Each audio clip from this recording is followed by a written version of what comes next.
যে গতকাল রাত্রের থেকে আমাদের একটা সংঘর্ষ চলছে যে যারা পলিটিক্যাল ওয়ার্কার্স আছেন ক্যামেরার কাছে বসবেন, আমরা শিফট ওয়াইজ করেছি, অ্যাসেম্বলি ওয়াইজ সবাই করছেন, তারা বসতে পারছেন না, তারা ওই বৃষ্টিতে বাইরে দাঁড়িয়ে রয়েছেন।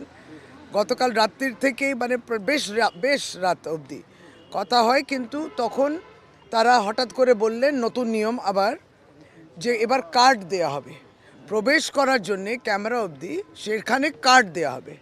এখন কার্ড সে রাত্রিবেলা তারা দিতে পারছে না। তার মানে অতক্ষণ সারা রাত বাইরে দাঁড়িয়ে থাকলেও ক্যামেরার দিকে কিন্তু কারোরই মানে সেই এত দূরে রয়েছে যে দেখতে পাচ্ছে না। ওরা কি কার্ড পেয়েছে? কার্ড তো সবে এখন দিতে আরম্ভ করেছে, তাহলে কার্ড ছাড়া ওরা গেল কি করে? এই প্রশ্নটা আমি করব।